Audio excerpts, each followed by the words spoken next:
Gonna pull over and I'm gonna discuss the latest rim and tire package that's on the GT350 and just show you guys visually and talk a little bit about why I have them on the car and everything in between. So hang tight. Let me just grab the camera and get out. All right, guys. So this is the sixth set of wheels and tires on my GT350. As you guys can see, these are the SVE R350 replicas with the Pilot Super Sports in the OEM tire sizes. And they look awesome, they really do. This is probably the most authentic R replica out there. And the offsets, as you could see, they don't stick out like the Project 6GRs, which are much more ballsy and aggressive.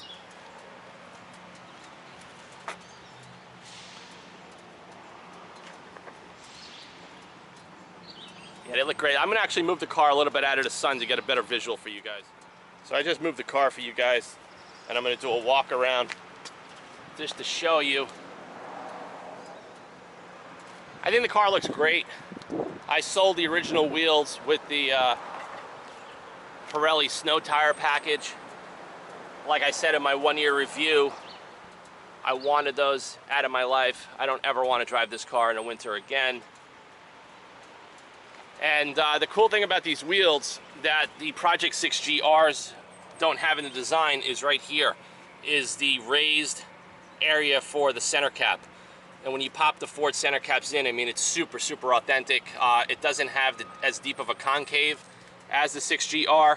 And the only thing that separates this visually from the real carbon fiber R wheel is the factory stainless steel caps with the larger conical seat.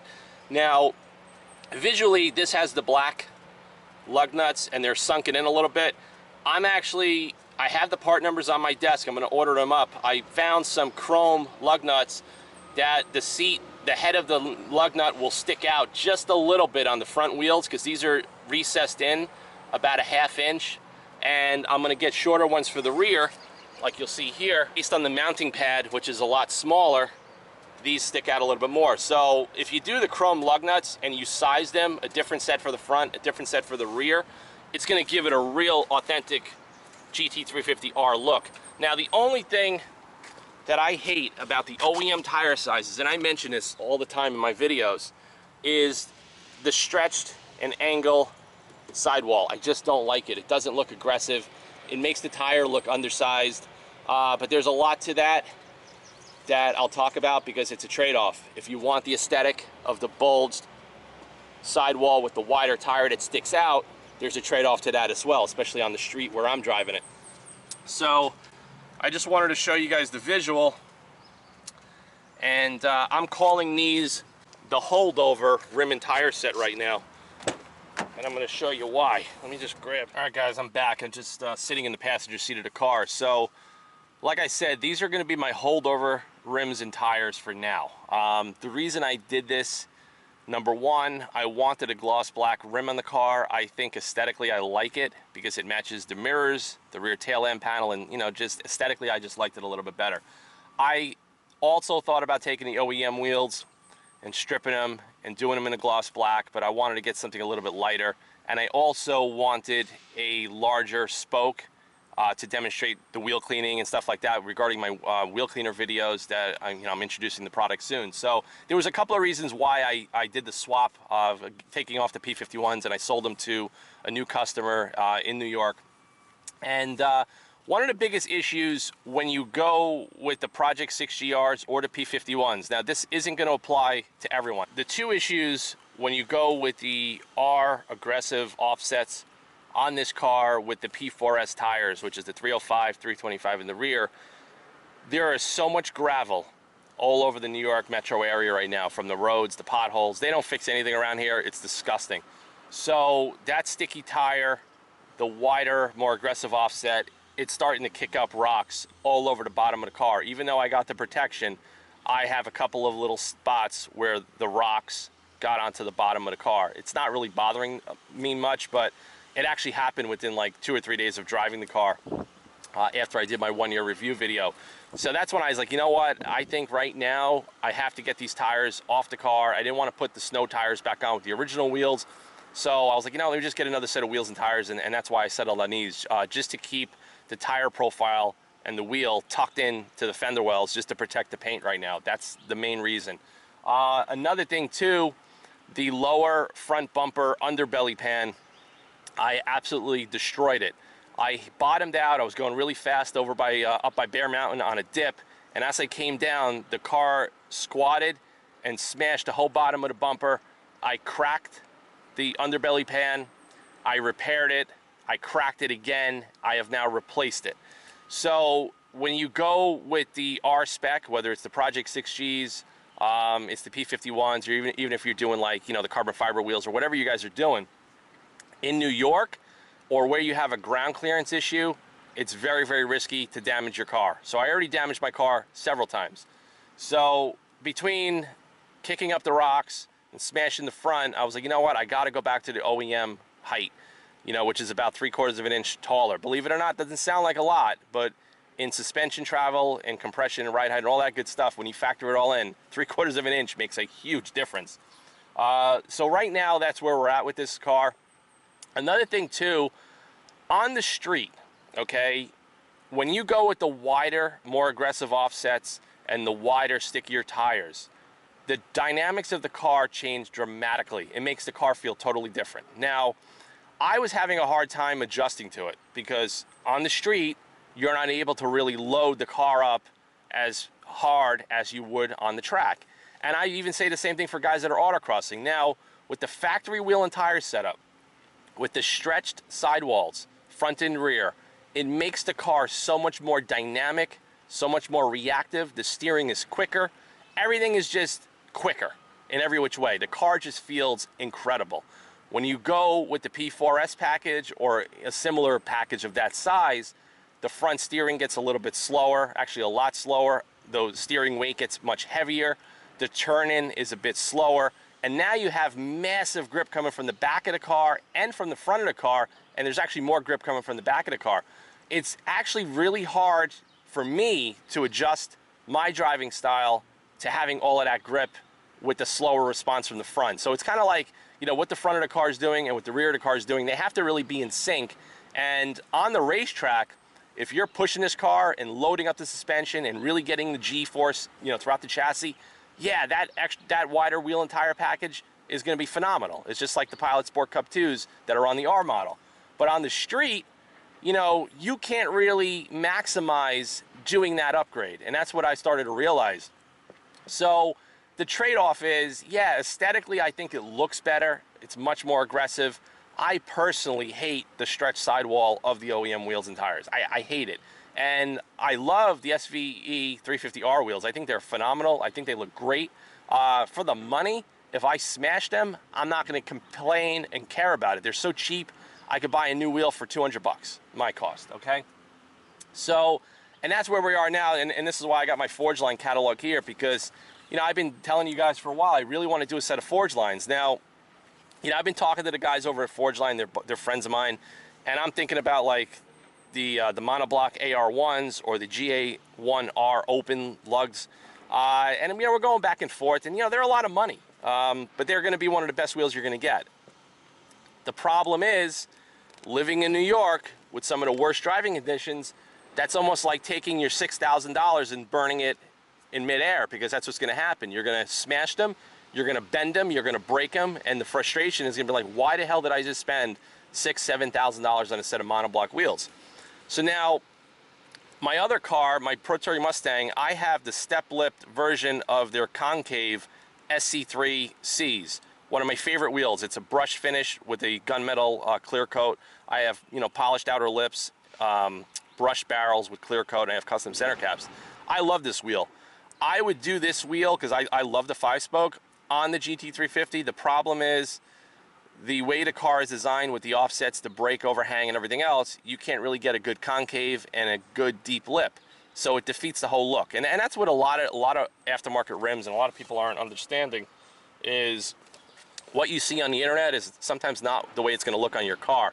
And that's why, you know, if you're going with a premier brand like Forgeline or HRE, you know, if you're going to spend the money, ask them to do a 3D rendering on your car with the actual offset, so you can see the concavity, the profile, the lip, and everything. Because years ago, we didn't have the 3D rendering capabilities, and, you know, we would order rims for customers, and they would come in and they would be like, oh, it doesn't look like the catalog. And, you know, of course, the catalog is going to exaggerate the lips and the size and the offset and all of that, and that's for marketing purposes. So, you know, it's kind of misleading because, like, hey, I love the way the GA3C looks with the deep step lip, but that's never going to be possible on this particular car. This will be good for, you know, 69 Camaro, 70 Mustang, 67 Mustang, anything like that, where you could do a custom offset, narrowed rear end, you know, C5, C6 Corvette front suspension spindles and all of that. That totally works. So, you know, ideally, I wanted to do a center lock setup on this car, very similar to this here, which my friends over at the Roadster Shop, they designed this as a one-off wheel for them. So I was talking to Forgeline about taking this type of a concept and doing a 5-spoke Halabrand style-esque wheel with a true knockoff, have a textured gunmetal finish, polished outer lip. But, you know, you're talking, you know, $12,000. So now at $12,000, now I could go also and get the top of the line HRE 3-piece wheels as well. And then it comes down to this. It's not the money issue, it's the practicality issue. Because I've owned all these wheels, I've been in the business well over 20 years, and I know the headaches involved with spending the money and living around where I live and driving. I mean, even my Pro Touring car, I barely drive the car, and I took it out a few times months back before the winter, and I already bent 2 of the rims, and the rocks get inside the barrel, and it damaged up all the clear coat, and those wheels got sent out, put the car up for the winter, had all of that refinished, and it just becomes a hassle to constantly, you know, maintain and keep up with dealing with this nonsense around here. So you have to be practical. You have to get something, A, that looks good, B, it's practical, you know, is it going to affect the car in any which way, and are you going to burn money and, you know, cry when you bend the wheel or whatnot. So now, like, guys in Florida, you know, parts of California, Texas, you're not going to have that issue. This is really mainly makes sense to people in the Midwest, in the snow belt, Chicago, New York, Mass, all of that good stuff. You know, where you could be driving on the highway at 80 miles an hour, you could hit a pothole, you could crush your rim and tire and, you know, be stuck on the side of the road. And if you got a set of, you know, high-end rims, don't think that this is going to save the day and, you know, think that these things are indestructible. And a lot of customers think, yeah, I'm spending the money, it's going to be indestructible. It's not really the case. And also, a lot of the forged wheels are a lot heavier than a lot of these rotary forged wheels that are on the market for the GT350. So, you know, there's pros and cons to everything. And that's really where I'm at now. I mean, listen, my heart, I really want the forge lines. There's no doubt about it. That's just really what I want to do. But I just don't think I want to do it right now financially. It's not a smart idea right now. I'd rather take 6 to 12 grand and invest it into my business, or invest it into something else, another tangible asset where I may be able to earn money on that. I would maybe put that into buying another vintage car, something like that, you know, rather than saying, hey, look, I got $12,000 wheels in my car, big deal, you know. Doesn't really make sense. So food for thought, guys. You know, think about that if you're going to do your rims and tires. Think about, like I said, with the rocks getting thrown up when you do the more aggressive wheel and tire package. And, you know, there's going to be pros and cons to everything. So far, you know, the car feels great with these wheels and tires. The wheel finish is good. It's not as good as the Project 6GR wheels. I think that is a better quality wheel, but it's also almost 2 times the price. So, you know, that's the trade-off you're going to get with this stuff. So for what you get for the money, the SVE 350R wheel is the most authentic looking R replica wheel you're going to get. I think it's light. It's 25 pounds per corner. It's lighter than factory. It's got a pretty good finish. You know, the OEM center caps fit. If you want to give it the real 350R look, do what I told you. Get a caliper, measure out the depth of the lug nut seats, get longer bolts for the front, shorter for the rear, make sure the threads and the tooling matches to put them on, and then it'll give you that more authentic R look if you want to go that way. So stay tuned to my channel. I'm actually going to show you guys that, you know, maybe in a week or so, and I'll do a video and I'll give you guys some part numbers where you can pick that stuff up if anybody out there has these wheels on your regular GT or your GT350 and you want to give it that R look with the chrome shiny lug nuts, if you don't want the recessed black lugs in the front, which I don't really, you know, I don't love them. I mean, they look good, but I'm going to play around with it. I think aesthetically it might look a little bit cooler going the other which way. So that's that, guys. Any questions, comments? If you guys got these wheels, you know, post some comments below. I mean, like I said, for a $995 retail, I didn't pay that, but that's what they go for retail.